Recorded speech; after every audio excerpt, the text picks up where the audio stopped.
ठीक है। Comprehension, comprehension में बहुत सारे बच्चों को प्रॉब्लम आती है ना। अब इसको थोड़ा सा समझने की कोशिश करते हैं। अलग अलग अलग से एक कॉपी पेन लेके बैठ जाओ यार सब लोग। देखो, अब एक हिंदी मीडियम और इंग्लिश मीडियम वट एवर, जो भी मीडियम है आपका, आप वो देखो। यहां से आप स्टार्ट करोगे पढ़ना और यहां तक पढ़ोगे, कितना टाइम लगेगा? आप जल्दी जल्दी कमेंट करना स्टार्ट करो, जल्दी जल्दी। पेन कॉपी लेके बैठना सब लोग, ठीक है। मिनिमम, यार ये काफी बड़ा है, 5 मिनट्स तो लगेगा। समझ के साथ पढ़ोगे तो 5 मिनट से कम में नहीं होने वाला, सॉरी। आप कितना भी इंटेलिजेंट हो, 5 मिनट्स लग जाएगा ऑन एवरेज। क्योंकि एक में आपको हो सकता है वो 3 मिनट्स ही लगा, लेकिन अगला वाला जो है वो थोड़ा सा वही साइज का है, लेकिन आपका दिमाग थोड़ा थकेगा, स्टेमिना घटेगी, ठीक है ना। सेकंड सिटिंग का एग्जाम है, धूप गर्मी काफी लगने वाली है। 1.5 मिनट? किसने कहा 1.5 मिनट? रीडिंग मारना है बॉस। राजमोशाय, मुझे लगा 4.5 मिनट्स। रियली? मैं ऑन एवरेज चलो 3 मिनट मान लेता हूँ, इससे कम में आप क्या करोगे? नहीं नहीं, मैं बता रहा हूँ, एक नंबर का 5 मिनट। अब मैं आपको ऐसे समझा दे रहा हूँ, मैं इसको 1 मिनट में पढ़ सकता हूँ यहाँ से यहाँ पे, आप भी पढ़ सकते हो, वेरी गुड। लेकिन समझ में आएगा जीरो। वो क्या कहते हैं वो रील वाली भाषा में, बैंगन। बात समझ में आ रही है? फिर आप क्या करोगे? एक बार समझ में नहीं आया तो आप दोबारा पढ़ने जाओगे। तो भाई अगर 2 मिनट में अगर आप पढ़ रहे थे तो 2 मिनट और लग गया आपका, तो 4 मिनट तो यही हो गया। बात समझ में आई? पहले मेरा मतलब समझ लो, ठीक है। एक एक करके हम बात करेंगे।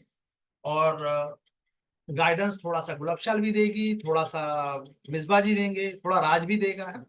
मयंक भी देंगे, अपने अपने एक्सपीरियंस को शेयर करेंगे। सबसे आसान तरीका क्या है इसको सॉल्व करने का? यूपीएससी, अब आप थोड़ा सा पहले कुछ बातों को समझ लीजिए। सारे कोचिंग संस्थान जो है वो अपने अपना गाना सुनाते हैं, इसको समझाने की कोशिश करते हैं, भैया फालतू की चीजें नहीं करो। मेरा सिंपल सा लॉजिक है कि यूपीएससी में एग्जामिनेशन हॉल में कोई टीचर तो जाएगा नहीं आपके साथ, प्रेशर बहुत ज्यादा रहेगा, माइंड में चलता रहेगा कि यार फर्स्ट सिटिंग में आपने जो क्वेश्चन जो थे आपके कम हुए हैं, ज्यादा हुए हैं, बहुत सारे बच्चे तो मिलाने स्टार्ट कर देंगे, ये सब भी होगा, है ना। तो मुझे सारे चीजें पता है कि आपके साथ क्या क्या होने वाला है। तो ये टाइम लगेगा इसमें। अब देखो, डायरेक्ट अगर हम इस, यानी यूपीएससी मान के चल रही है कि आप कितना, आपको चीजें कितनी, चीट कोड पता है, चीट कोड टाइप। क्या आपसे यूपीएससी उम्मीद कर रहा है कि आप इतना पढ़ने के बाद इसका आंसर करोगे? तो यूपीएससी को भी पता है कि कम से कम 3 से 4 मिनट तो लग ही जाएगा। और 3 मिनट अगर लग गया अगर, तो 27 क्वेश्चन है, और 3 मिनट्स लग गया इसमें, एक में भी सॉल्व करने में कितना मिनट लग गया? 81 मिनट्स। मैं मान के चल रहा हूँ ये 90 मिनट्स लग गया। 90 मिनट्स का मतलब कितना होता है? 1.5, 1.5 घंटा खत्म हो गया। बचा हाफ एन आवर में आप क्या कर लोगे? और ये भी गारंटी नहीं कि सबके सब सही हो जाए। यानी यूपीएससी क्या उम्मीद कर रही है आपसे? कई बार तो ऐसा भी होगा ना कि आप पढ़ लो फिर भी नहीं समझ में आए तो पूरा अटेम्प्ट नहीं ले पाओ, तो आपका तो टाइम वेस्ट हो गया ना। 5 मिनट देने के बाद भी आपको लगा कि यार मैं उसको सॉल्व नहीं कर पाऊंगा, तो 5 मिनट तो वेस्ट। बात समझ रहे हो? चलो, तो मैं आपको डराना नहीं चाह रहा हूं, मैं आपको स्मार्ट बनाना चाह रहा हूं। तरीका क्या होगा? फोकस कर लो, मुख्य विचार, इंग्लिश में आ जाओ थोड़ा सा। यूपीएससी पूछ क्या रहा है, एक वर्ड लिख लो, जल्दी से कॉपी में लिखो, मेन आइडिया। एक वर्ड हो गया, कोई भी कॉम्प्रिहेंशन का मेन आइडिया।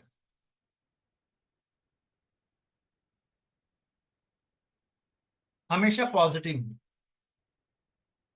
पॉजिटिव वे में होगा, इसके बगल में वो लिख। अब मैं लिखूंगा नहीं, आप लोग लिख लो, पॉजिटिव वे में होगा, ठीक है।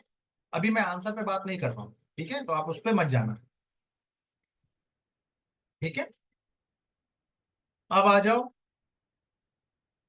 दूसरे क्वेश्चन। चलो, इस एक क्वेश्चन इसको पूरा आपने पढ़ लिया तो दो क्वेश्चन सॉल्व हो जाएगा। ठीक है, चलो अच्छी बात है। To question. थर्ड में देखो, हिंदी मीडियम, पूर्व धारणा। क्या पूछा है? पूर्व धारणा। चलो अच्छी बात है। पूर्व धारणा का मतलब क्या है कि कहानी सुनाने से पहले आपके मन में कुछ तो होगा ना। जैसे कि मोहित कुमार जो है, वो अपनी दुख भरी कहानी सुना रहा है कि सर मेरे पेट में दर्द था, इसीलिए मैं क्लास नहीं आया, क्लास नहीं ले पाया, मैं टेस्ट नहीं दे पाया। तो वो मुझसे क्या उम्मीद कर रहा है? ये कहानी सुनाने से पहले वो मुझसे, मतलब उसके दिमाग में क्या चला कि सर को आज बेवकूफ बना देंगे, या फिर सर को मेरी बात समझ में आनी चाहिए, या फिर सर को मेरी बात मैं कन्विंस कर लूंगा। कुछ तो उसके बैक ऑफ द माइंड चल रहा होगा,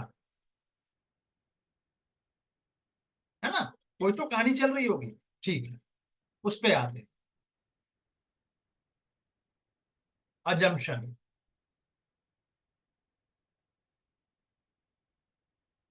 अजम्पशन का मतलब क्या होता है यार? यानी कोई भी घटना या कोई भी इंसिडेंट कहानी को कहने से या घटने से पहले, जैसे कि मैं कभी भी केरला नहीं गया, लेकिन मैंने अज्यूम कर लिया कि केरला के लोग सब लोग बुरे होते हैं। मैंने अज्यूम कर लिया, बेसलेस होगा। ऑब्वियस है यार, बेसलेस होगा। कोई भी जगह पे, कोई भी प्लेसेस में अच्छे और बुरे लोग हर जगह होंगे। तो अजम्पशन पहले से ही कर लेना, अज्यूम कर लेना, मान के चलना, नहीं नहीं यार, अब रात के 2 बजे मैं निकलूंगा और मेरे साथ कुछ मिस हैपनिंग हो सकता है। हो भी सकता है, नहीं भी हो सकता है। यही होगा ना। अजम्पशन समझ में आया? गुलबशा अलवी जी, मेंशन कीजिएगा। मिसबा जी, सब लोग मेंशन करना स्टार्ट करो। ठीक है, अभी कुछ कुछ वर्ड्स पे ही अब हम लोग चलेंगे भी, है ना? ठीक है। कौन सी पूर्व धारणा या धारणाएं, यानी एक से ज्यादा होगा, वो वैध है यानी वैलिड है? वही कहानी, कितना हो सकता है वो, 1 पॉइंट, 2 पॉइंट, 3 पॉइंट। ठीक है, अच्छा। नेगेटिव कोई नहीं होगा, ये मान के चलो, लेकिन कुछ बातों को यूपीएससी ने पकड़ के रखा है। कुछ एग्जाम्पल मैंने देखा है अभी, गुलाबशाह अलवी जी को मैं बता रहा था, उसमें नेगेटिव को भी ऐसे कहा गया है, पॉजिटिव उसको स्टेटमेंट को, कि वो नेगेटिव साउंड कर रहा था, बट वो आंसर करेक्ट था। लास्ट वाला क्या नाम है, गुलाबशाह अलवी जी, वो क्वेश्चन भेजिएगा मुझे,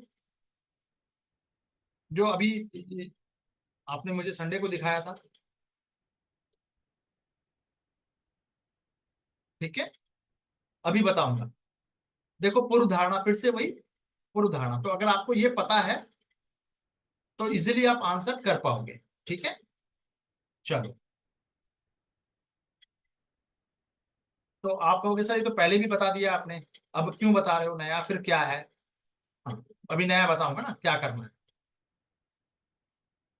एक और क्वेश्चन देखो, सर्वाधिक तार्किक और विवेकपूर्ण निष्कर्ष, बिना इसको पढ़े।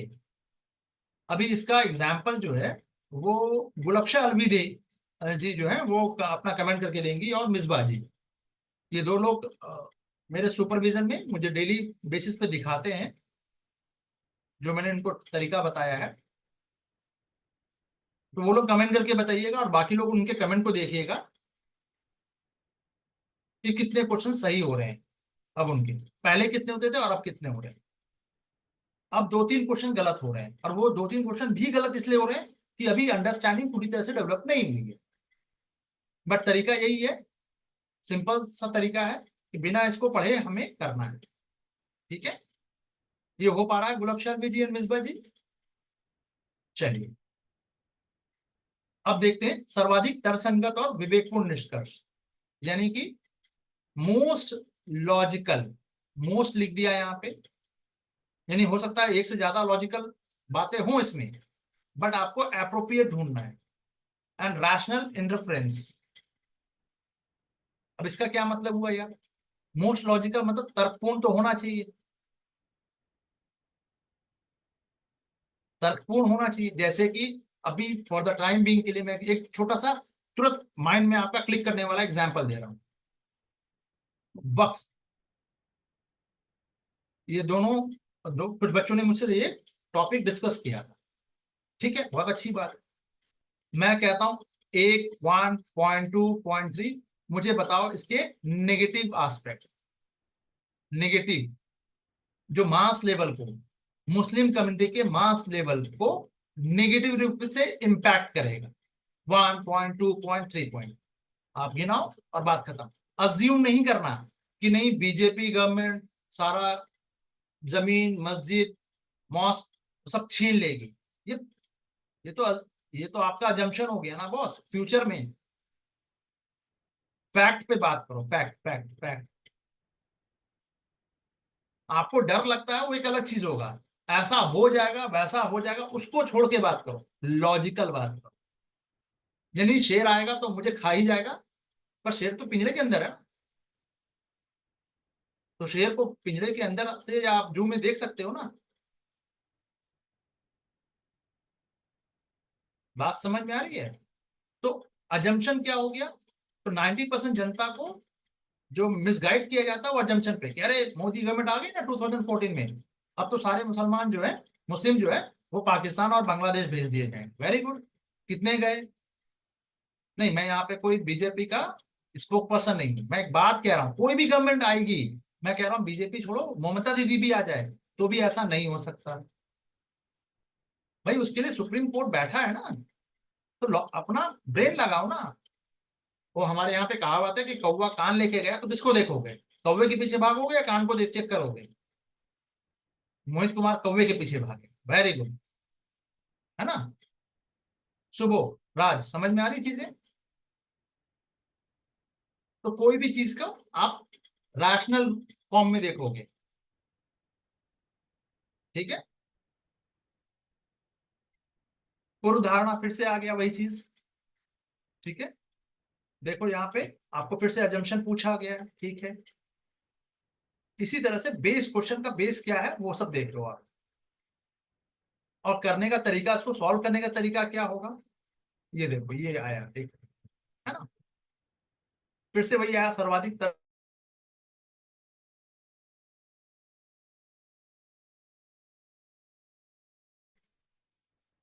Most logical and rational interference.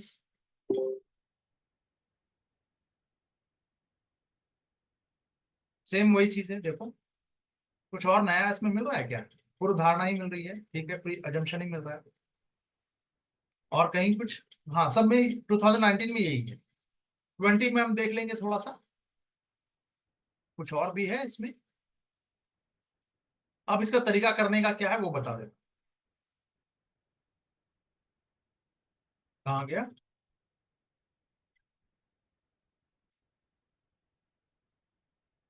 एक सेकंड एक सेकंड एक सेकंड। अच्छा, इसमें से 6 परिच्छेद में से जीएम टेक्नोलॉजी पर पूछा गया। ठीक है। Question number 22। क्वेश्चन नंबर 22, अच्छा इसी में है 2019। 22 चलो क्वेश्चन नंबर 22 देखते हैं। हाँ ठीक है, देख लेते हैं, आ गया, चलो वेरी गुड। ठीक है, 22 नंबर देख लेते हैं। सर्वाधिक तर्कसंगत, लॉजिकल तो होना चाहिए, बट विवेकपूर्ण उपनियम, निगमन।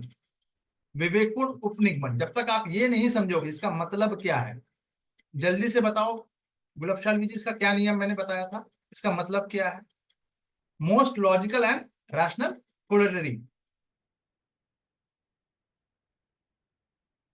जब तक आप, ये भी पॉजिटिव वे में होगा, लेकिन एक बेस लाइन क्या है कि पॉजिटिव में खत्म होना है, बट आपको थोड़ा सा तरीका क्या होगा, ये गूगल पे जाके भी आप इसका मतलब देख सकते हो। राज एंड सुबह, राज एंड सुबह हो आप लोग? चलो, हाँ है। चलिए, अब इसको थोड़ा सा 22 हाँ, ये देखो। फिर एक और क्वेश्चन आया है, सर्वाधिक निश्चयात्मक रूप से, सर्वाधिक निश्चयात्मक यानी कि इसका इंग्लिश क्या हो गया भाई? Most definitely implied. इस वर्ड को जानना है। जब तक आपको ये इसका मतलब नहीं पता है, बिना कहानी के ये नहीं हो पाएगा। अब वापस आ जाओ थोड़ा सा, किसी भी क्वेश्चन को सॉल्व करने का तरीका क्या हो। पहले तो आपने इसके मीनिंग जान लिए, उसके बाद आपने मान लो suppose, let us suppose that policies level पे, हाँ ठीक है, पॉजिटिव होना चाहिए पॉलिसी बेसिस। ठीक है, अभी थोड़ा सा हम एक काम करते हैं। जैसे भाई मुझे लगा कि ये तो मैंने इसको नहीं देखा कि भाई ये इसमें लिखा क्या है, कॉम्प्रिहेंशन मुझे नहीं पता, बट इसमें पूछ रहा है एक लाइन में वैश्वीकरण यानी ग्लोबलाइजेशन की बात कर रहा है। ठीक है, भारत के हितों के अनुकूल नहीं है क्योंकि यह इसकी सामाजिक आर्थिक संरचनाओं को क्षति पहुंचाता है। एक मिनट रुको, पहले मैं हिंदी कर लेता हूँ फिर इंग्लिश में आ जाएंगे। विश्व स्तरीय व्यापार, देखो संरचना के अनुकूल नहीं है और क्षति पहुंचाता है सामाजिक और आर्थिक संरचनाओं को, नेगेटिव इंपैक्ट पड़ रहा है। भाई एवरी सबके अपने प्रोज एंड कॉन्स होंगे। विश्व स्तरीय व्यापार वार्ताओं में भारत को अपने डिजिटल प्रभुत्व को बचाए रखने के लिए सावधान रहना चाहिए। तो अच्छी बात है, अवेयरनेस रहने, थोड़ा सा प्रिकॉशन बरतने की बात कर रहा है, अच्छी बात है। भारत को बहुराष्ट्रीय कंपनियों से बड़े आंकड़ों के बदले एकाधिकार किराए प्रभावित करना चाहिए। अच्छा, ठीक है, भारत से बड़े आंकड़ों की हानि इसके विदेशी व्यापार की मात्रा या मान के समानुपाती होती है। ठीक है, एक हमने पढ़ के देख लिया, मुझे नहीं समझ में आया, मैं पहले नेगेटिव हो जा रहा हूँ कि मुझे नहीं समझ में आया। प्रैक्टिस कैसे करना है मैं वो बता दें, 2-3 दिन प्रैक्टिस करके फिर मुझे इसका फीडबैक देना। इंग्लिश में देख लेते हैं यार। Globalization is not in the interest of India as it undermine its socio-economic structure। Negative बोल दिया यार, ये तो चलो ये तो नहीं होगा, लेकिन रैशनल नहीं है ना, मोस्ट लॉजिकल रैशनल तो कहीं से दिख नहीं रहा ये। हाँ, ये हो सकता है कि लेन देन कर सकते हैं फॉरेन ट्रेड के लिए,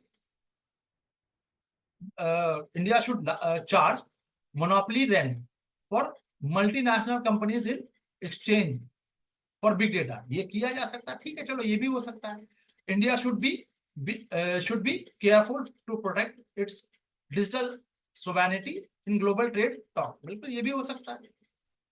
लॉजिकल तो ये भी लग रहा है यार, बिना, क्योंकि हमने कॉम्प्रिहेंशन को पढ़ा नहीं है। The losses of big data from India is proportional to the degree value of its foreign trade.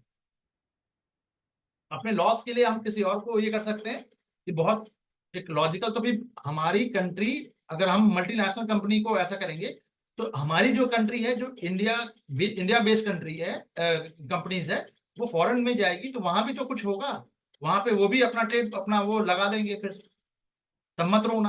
यानी कुछ बहुत लॉजिकल नहीं समझ में आ रहा, लेकिन चलो अभी अभी के लिए यार मुझे ये पहला नहीं लग रहा और 3 लग रहे हैं, और 3 में भी मोस्ट मुझे, चलो एक मान लेते हैं, as for example, as for example ये सही लग रहा है, बी नंबर सपोज, और यूपीएससी ने इसका आंसर दे दिया सी, राज एंड सुबह। ठीक है, अब वापस आइए, जब आपने ये पूरा 1 साल का क्वेश्चन, अब लास्ट मोमेंट का टाइम है, तो एक दिन में कॉम्प्रिहेंशन पूरा कीजिएगा, 1 साल का, 1 साल का। तो 10 साल का करने के लिए आपको 10 दिन तो लग जाएगा, लेकिन ट्रस्ट मी, इसको ऑनलाइन कीजिएगा, इसका ऑन पेपर में मत लेके आइएगा इसको, मतलब पेपर में मत कीजिएगा, एक पीडीएफ डाउनलोड कीजिए, पीडीएफ में कीजिए और भूल जाइए। फिर जब अगली बार देखना है फिर से प्रैक्टिस करने के लिए, तो फिर से नया पीडीएफ डाउनलोड कीजिए, 1 मिनट में हो जाएगा, फिर वो डिलीट करने की जरूरत नहीं पड़ेगी, है ना। अब आपको चेक क्या करना है कि भाई ये क्वेश्चन का ये आंसर सही था। अब ये क्यों है, कॉलरी मोस्ट लॉजिकल और रैशनल, जो corollary to the above passage, ये क्यों यूपीएससी ने सी ही क्यों माना या डी ही क्यों माना। अब इसको थोड़ा सा देखना है, नॉट रटने वाली बात ही नहीं है, एक अंडरस्टैंडिंग डेवलप करने वाली बात है। ठीक है, तो अब एक क्वेश्चन आएगा, आ रहा है कि सर सारे सवाल सब लॉजिकल से, या फिर हम क्या इसको ऐसे सॉल्व कर सकते हैं, जवाब है नहीं। मेन आइडिया के लिए आपको 2 या 3 को जो कॉम्प्रिहेंशन है मुश्किल से 2 या 3 मिलेगा, वो आपको पढ़ना ही पड़ेगा। और वो कौन सा क्वेश्चन होगा गुलाबशान जी? सेंट्रल थीम और मेन आइडिया। अगर मान लो मेन आइडिया इसमें ग्लोबलाइजेशन नहीं होता तो भैया किसी को सेंस नहीं निकल के आ रहा। अगर मैंने अब मैं कहने की क्या कोशिश कर रहा हूं, पहले ये समझना।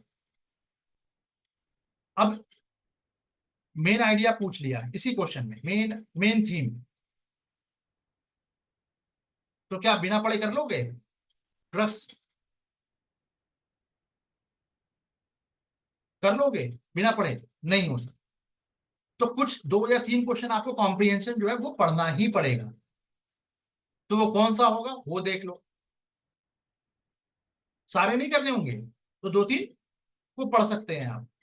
तो 2-3 के लिए आप 3 क्वेश्चन के लिए यार मान लो कि 3 मिनट लिया है, तो 9-10 मिनट में हम 3 क्वेश्चन तो पढ़ सकते हैं, ये दे सकते हैं। लेकिन सारे को पढ़ना है तो 1.5 घंटा चला जाएगा। बात समझ में आ रही है? तो 2-3 पढ़ने लायक है, बाकी नहीं है। बाकी को आप मेरे इस तरीके से सॉल्व कर सकते हैं। एक बार करने के बाद आप उसका वो देख लीजिए, फिर सेकंड टाइम में आप फिर से एक फ्रेश लीजिए और अब वापस जाइए और उसको फिर से सॉल्व करने की कोशिश कीजिए। आप देखोगे इंप्रूव हो गया है धीरे धीरे।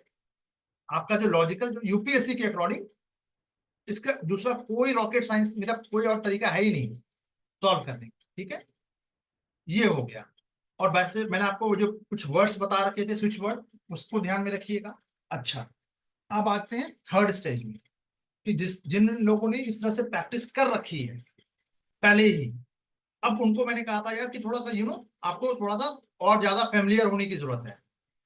तो आप क्या करोगे मिस बाजी, काइंड ऑफ एंड गुलाबशान भी, रैशनल की जगह पे आप यहाँ पे इसको मेन थीम क्या होगा, या फिर इसको यार अजम्पशन क्या होगा इसका, इस टॉपिक का इसी को ही पढ़ने का की कोशिश की। इसका अजम्पशन, अगर यूपीएससी इसको क्वेश्चन पूछे अजम्पशन में, इस पूरे कॉम्प्रिहेंशन को लिखने में, यानी हमने पूरा क्वेश्चन ही चेंज कर दिया। अजम्पशन क्या निकल के आएगा? इसको कहते हैं क्वेश्चन के साथ थोड़ा सा फैमिलियर होना, खेलना। अगर आप रैकेट खेलते हैं तो रैकेट बहुत अच्छा होगा, मतलब दिन रात आपको रैकेट से आप कैसे आपको सर्विस देना है करना है। बैडमिंटन खेलते हैं या फिर क्रिकेट खेल रहे हैं तो आपको पता है, फुटबॉल खेल रहे हैं तो आपको पता है। तो वैसे ही खेल के आप थोड़ा सा थोड़ा एक्सपर्ट बनिए उसके साथ। उंगली में बॉल ना चाहिए वैसा कुछ। तो क्वेश्चन के साथ भी आपको यही करना है। मोस्ट लॉजिकल है, लॉजिकल हटा दो यार। सिर्फ कोलरी में क्या होगा, राशनल कोलरी क्या होगा, या फिर अजम्पशन में क्या होगा, पूर्व धारणा क्या थी, और इसके लैंग्वेज से थोड़ा सा एसोसिएट करने की कोशिश कीजिए। अब इसका ये लैंग्वेज तो आपको 10-12 साल का मिल जाएगा यूपीएससी में। मार्केट से ध्यान रखिएगा, मैं फिर से बहुत जिम्मेदारी से कह रहा हूँ, कोई भी, चाहे वो मैं ही क्यों ना दूं, मैं तो देता नहीं हूँ, बट और भी कॉम्प्रिहेंशन में आपको नहीं जाना है। किसी भी कोचिंग का आपको कॉम्प्रिहेंशन सॉल्व नहीं करना है, सिर्फ यूपीएससी का करना है। UPSC, UPSC and UPSC, that's it. ठीक है, सेकेंड पॉइंट। सर इसको पढ़ने के बाद भी अब हम और क्या कर सकते हैं, और क्या पढ़ना है? तो आप इथिक्स का पेपर डाउनलोड कर लीजिए, उसमें सेक्शन 2 चले जाइए, सेक्शन सेकंड में उसमें जो केस स्टडी है उसको सॉल्व करने की कोशिश कीजिए। बस आप ये कर सकते हैं और कुछ भी नहीं, कॉम्प्रिहेंशन हो गया। इस चीज को इस के थ्रू करने के बाद गुलाबशान जी का 2 या 3 क्वेश्चन, 2 क्वेश्चन है अभी, 2 क्वेश्चन, 2 और 3 क्वेश्चन ही रॉन्ग हो रहा है, और वो भी मेन आइडिया। तो सिंपल, यानी गुलाबशान जी पर काम कर रहा है ये तरीका, तो बाकी आप लोगों को भी काम करेगा। कॉमन सेंस यही कहता है। ऐसा तो है नहीं कि सबका ब्रेन का स्ट्रक्चर अलग अलग है, ऐसा नहीं है ना। तो ये बात समझ में आई। क्या नाम है, सुबो एंड राज।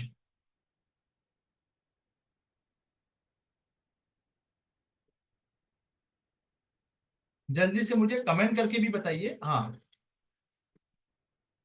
मैंने कौन कौन से वर्ड, स्विच वर्ड बताए थे आप लोगों को, देखो कितना पता है। तो सिर्फ लॉजिकल से सारे क्वेश्चन सॉल्व नहीं होंगे, लॉजिकल से फिर प्री अजम्पशन वाला क्वेश्चन नहीं सॉल्व नहीं होने वाला। अजम्पशन वाला जो है, आप इसका आंसर अलग होगा, अजम्पशन का आंसर अलग हो जाएगा। एक ही तरीके से आप सारे क्वेश्चन को डील नहीं कर सकते, तरीका थोड़ा चेंज करना पड़ेगा। ठीक है, अगर थोड़ा कम समझ में आएगा तो मैं नेक्स्ट क्लास में आधे घंटे का थोड़ा सा फिर से लेके बैठ जाऊंगा, सॉल्व करके दिखाऊंगा। अगर आपको लगता है कि नहीं सर कुछ सॉल्व करके दिखा दीजिए, तो सॉल्व करके दिखा दीजिए। जब बताइए मुझे कि सॉल्व करके दिखाना है या हो जाएगा, ये भी बताइए। और जो स्विच वर्ड थे मिसबा जी, टाइप करके बताइए। अजम्पशन है, नहीं नहीं नहीं नहीं, मैंने मैंने कुछ वर्ड्स बताए थे कि किस पे फोकस करना है।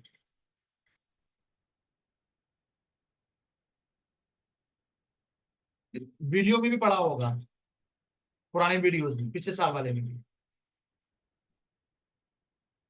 ये तो इंटरफेरेंस, ये जो वर्ड्स आप जो दे रहे हो ना, अजम्पशन, कोलरी और logical interference, centre idea, crux of the passage, only extreme word को आपको अवॉइड करना है, ओनली वर्ड को अवॉइड करना, बट वो हर जगह नहीं होगा। एक्सट्रीम वर्ड को हर जगह अवॉइड करना है, लेकिन अब एक्सट्रीम वर्ड में भी जैसे कि क्या इंडिया को, जैसे मैं कहूं कि इंडिया को अपनी सोवेनिटी से कॉम्प्रोमाइज कभी भी नहीं करना चाहिए, नेवर एवर। ट्रू होगा। अरे तो यूएन में हम क्या कर रहे हैं, सोवेनिटी तो वहां पे कॉम्प्रोमाइज होती है ना, हमें भी अपनी मन की बात तो नहीं चलती है, सबकी बात चलती है वहां। फंस गए। कॉमनवेल्थ, बिल्कुल कॉमनवेल्थ भी है। तो सोवेनिटी कहीं ना कहीं कॉम्प्रोमाइज होती है हमारी, ऐसा नहीं ना कि एब्सोल्यूट, एब्सोल्यूट कैसे हो सकता है। यही पे यही ट्रैप था। समझ में आई बात। तो इसको पढ़ने की आदत डालिए डेली। अब टाइम नहीं है तो अब आप लोग एक दिन में 2013 से स्टार्ट कीजिए, 13 से 24, यहां से स्टार्ट कीजिएगा फिर यहां तक पहुंचिएगा ऐसे। हाँ, बस हो गया, तो सिंपल। जैसे जैसे आप 13 में मान लो कि आपने 10 क्वेश्चन या 15 क्वेश्चन गलत कर दिया, तो ये धीरे धीरे करके ग्रेजुअली कम होता चला जाएगा, ऑटोमेटिक होगा अगर मेरे उसको फॉलो कीजिएगा तो। और 24 तक आते हैं तो एक दो क्वेश्चन ही बच जाएगा, और वो दो क्वेश्चन वही जहां पे आप फंस रहे हो, वो मेन क्रस और आइडिया वाला, जो कि आपको कॉम्प्रिहेंशन को पढ़ने से ही होगा। तो वो छोटा सा है, 2-3 क्वेश्चन हो गए, पैसेज है पढ़ना है, बस हो जाएगा आपका। तो सिंपल। क्लियर। मयंक जी, क्लियर है। चलो, तो इसको फॉलो करना स्टार्ट करो और मुझे कमेंट करके बता दो जल्दी से कि क्या मुझे कल इसको लेके बैठना है, सॉल्व करके भी दिखाऊं क्या, ऐसा कुछ, या कर लो।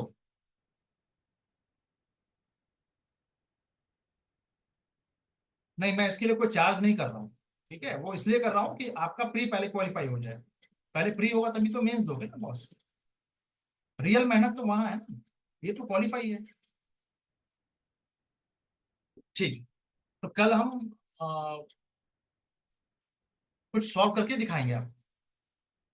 ठीक है, बट आज थोड़ा सा स्टार्ट कर दीजिए आप लोग। ठीक है। Okay guys, bye for now.